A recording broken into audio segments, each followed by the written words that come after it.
আজকে ডিনারে হবে 1 পট রাইস, যেটা আমি বানাবো। এদিকে এদিকে একটা রান্না হচ্ছে, এটা মাধুদি করছে, আর এটা আমি করব।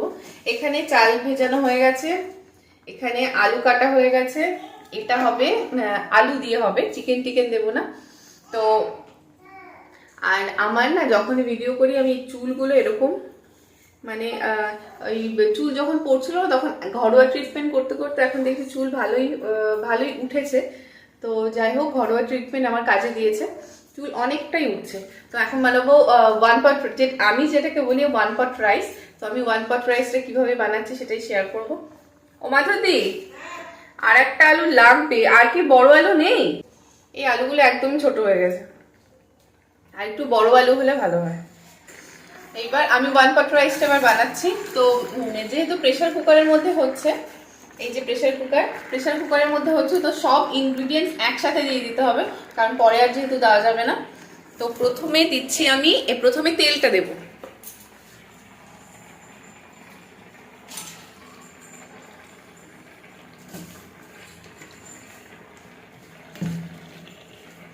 প্রথমে দিলাম সাদা তেল, এরপরে যেহেতু সাদা তেলটা না দিলে ঘিটা পুড়ে যাবে, এর জন্য আগে সাদা তেলটা দিলাম, তারপরে দেবো ঘি।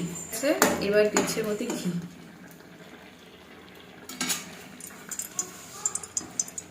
তেল আর ঘিটা গরম হয়ে গেছে, এবার আমি একটা দারচিনি আর একটা এলাচ দিয়ে দেবো। লবঙ্গটা দেবো না, লবঙ্গর স্মেলটা খুব একটা ভালো লাগে না, এর জন্য দারচিনি আর এলাচি দিচ্ছি।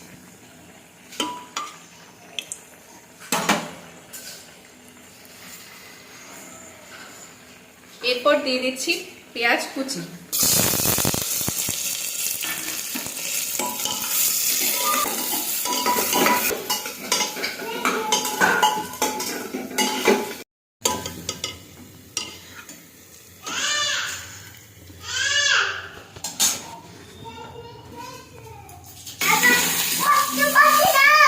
পেঁয়াজটা ভাজা হয়ে গেছে, এবার দিয়ে দেবো এর মধ্যে জল। পেঁয়াজটা ভাজা হয়ে গেছে, এবার দিয়ে দেবো এর মধ্যে জল। 1 পট রাইস কমপ্লিট। আর এটা আমি দেখাচ্ছিলাম, দেখাতে দেখাতে আমার ফোন গেছে সুইচ অফ হয়ে, তো আর দেখাতে পারিনি, অর্ধেক দেখিয়েছি কিরকম ভাবে বানাবা। তো যাই হোক, রাইসটা আমার কমপ্লিট। আর স্মেলটা এত সুন্দর আসছে, আমি তোমাদের দেখাচ্ছি রাইসটা কেমন হয়েছে। আমি একবার খুলে দেখেছিলাম, আর এই হচ্ছে সেই রাইস। আর দেখে একটু ভেজে ভেজে লাগছে, আমার এরকমই খেতে ভালো লাগে।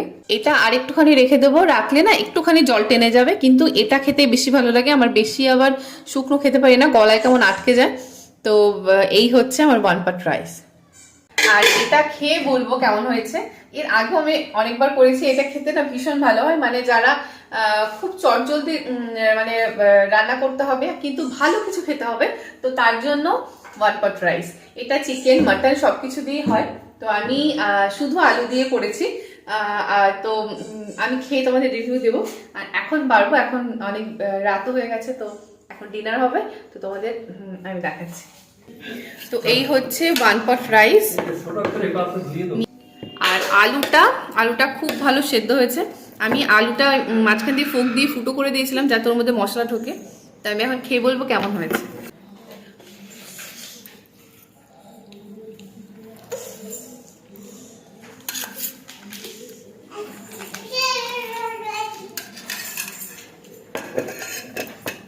খুব ভালো হয়েছে। এমনি যে আমরা বিরিয়ানি করি ওরকম তো কখনো হয় না, প্রেশার কুকারে ওরকম হয়ও না কখনো। প্রেশার কুকারে একটু জল জল ভাব থেকেই যায়, কিন্তু ভালো লাগে খেতে। আর সব থেকে বড় কথা হচ্ছে আলুটা খুব ভালো সেদ্ধ হয়েছে। আর ফোক দিয়ে যদি ফুটো করে দেওয়া হয় না, ওর মধ্যে মশলাও ঢোকে, আর ভালো সেদ্ধ হয়েছে।